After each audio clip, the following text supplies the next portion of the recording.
passionate about us having a theme, and one of the latecomers to our committee, Randolph Rogers, one day in a meeting just popped up with some words, and we took it, and together as a committee put it together, and that was our theme. So if you didn't already know that, our theme this year is, after 30 years, the flame still burns.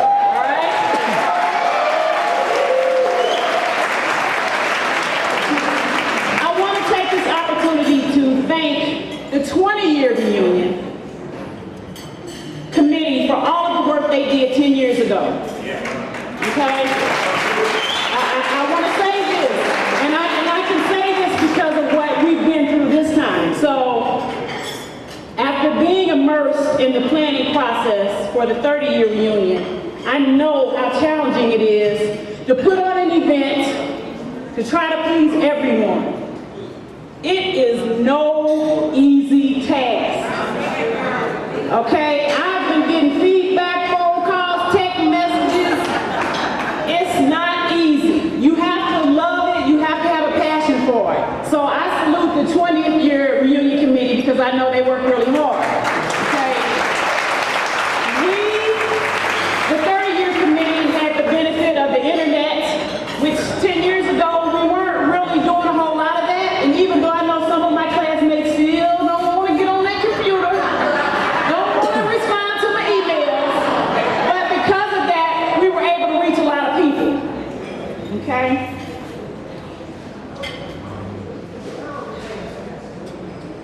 The 30-year committee had the benefit of the internet to reach out and communicate with many classmates, which helped tremendously, from fundraising, t-shirt sales, selecting souvenirs, securing the vendors, and the whole administrative process needed to put an event on like this has been tiresome but very rewarding. With that being said, I can't go any further without thanking the rest of the 30-year reunion committee. Annette Ellison Pendleton,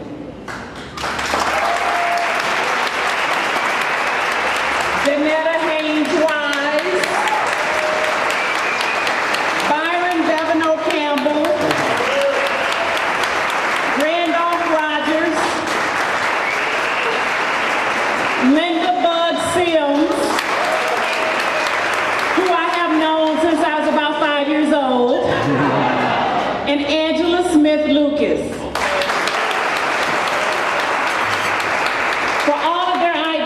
Their overall commitment and execution of effort in making this entire weekend an event to remember.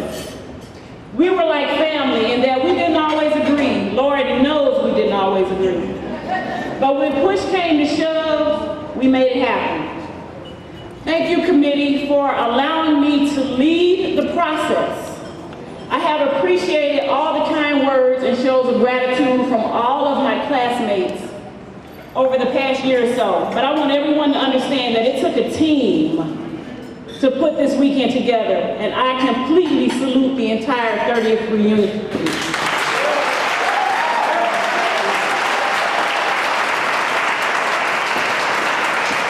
I also have to thank our fellow classmate, Daryl Ross, who's still in me now, because I think I really truly almost drove him crazy. Yes, you did. He was hard at work making name badges, creating DVDs for all of you. Thank you, Daryl.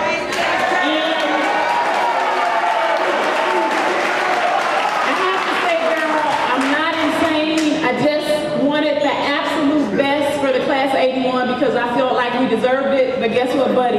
You delivered. Thank you.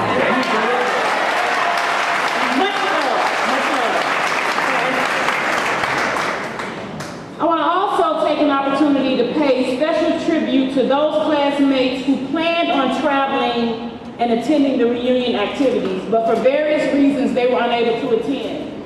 As someone on the committee mentioned, Sylvester Parton was our other selection to be a classmate speaker. Sylvester has traveled the world, and we felt like he had a lot that he could share, and at the last minute, he had to travel to the Sudan, which can be very, very dangerous for him.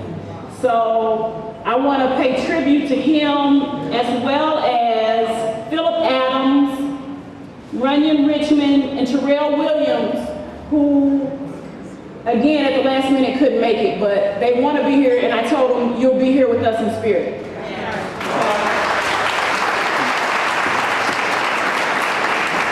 Now, as some of you know, I have had an unexpected death in my family, which caused me some pain and regret because I'm not able to be with my family at this time.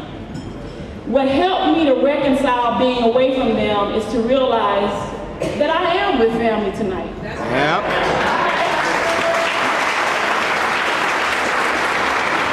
And I also want to celebrate the special relationships that we all have in our lives.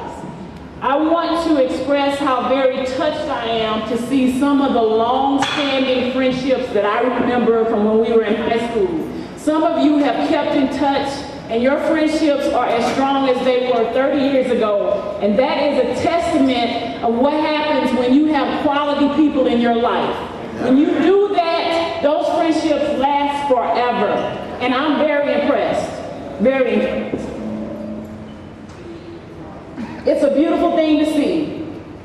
I am thrilled to see some of my road dogs from the tech. I have to call some of them out. I don't want to leave anyone out, but there's a few that are just on the top of my tongue, like Joan Reed, Simone Bentley, Pat Ford, Paulette Jackson, Earl Roach. I don't see Sandra Page here, but she's here. My road dog,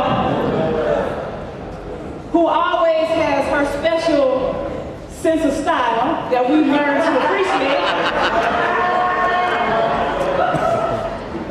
Another special part of the evening for me is that several of my Yeatman Elementary classmates are here as we traveled the long road from kindergarten to high school seniors. Marilyn Gill was one of my very first best friends, and I am so happy to see you.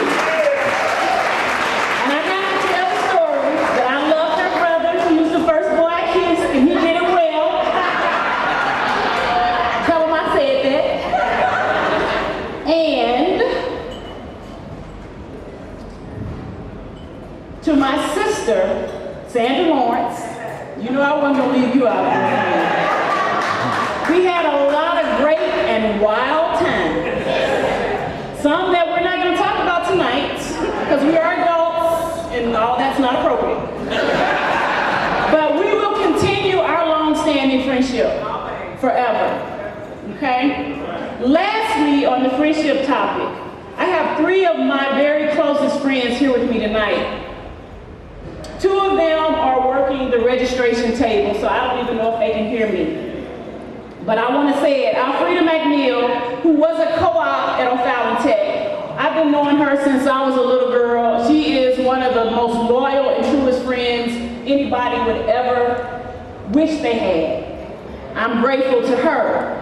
To my girl BJ, there's Frida in the back. My girl BJ is black. It's like a sister, a cousin, an auntie, and a second mother to me. She has known me. I remember she helped me raise money when I was trying to be homecoming queen. She has known me through all of that. And lastly, as I try not to choke up, you know how people say that when you meet friends later in life, they don't always measure up to those childhood friends that you meet, because these new fly-by-night friends are not always real. My girl, Wendy Richardson, who I haven't known that long, but she is so very special to me. You are my ride or die chick. You gotta all right, so I'm not gonna bore you guys with the rest of my friendship stories. Let me get to the meat of what I really want to say tonight. As I was thinking about how I could convey my feelings about this milestone occasion, I often thought about how it all began. When most of our grade school classmates were deciding to attend school in the neighborhood, most of us made a different choice. Yep. We were presented an opportunity to attend, but we also had to be accepted. That in itself made us special. We entered high school with a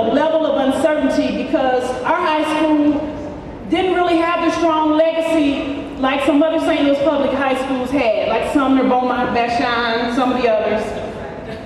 We knew we were going to be trailblazers, creating a new legacy for the class of '81.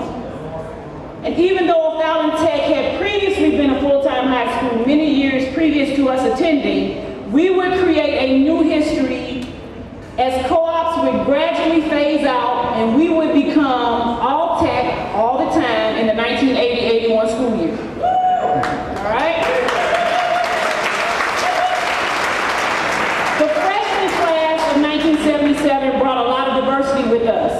Not only did we attend an integrated high school, we also benefited from the diversity of students coming from neighborhoods all over St. Louis. We had the South Side, the West Side, downtown, North Side.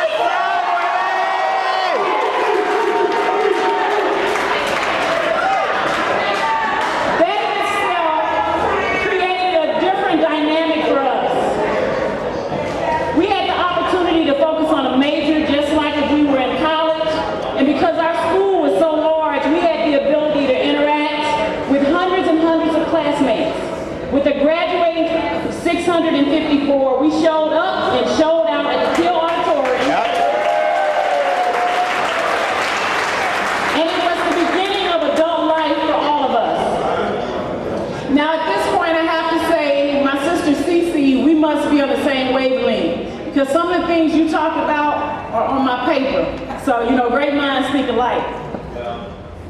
I found that life can be a very bipolar experience, as it brings the highest of highs and the lowest of lows.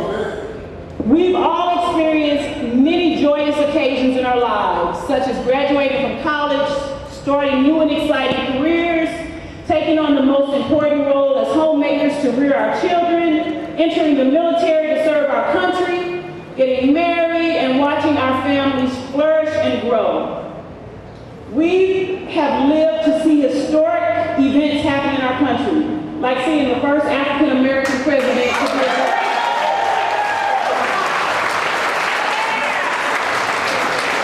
The night that happened, I was on a plane to New York in tears. I was so thrilled and so moved. It was a wonderful experience. But life has a way of hitting you hard too. Not only did some of us lose special family members while growing up, we also had to say goodbye to some of our classmates, which we have honored here tonight.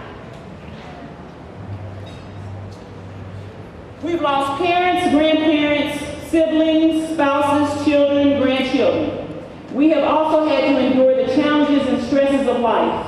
Events that shook the nation to its core, like September 11th, the economic recession, unemployment, and other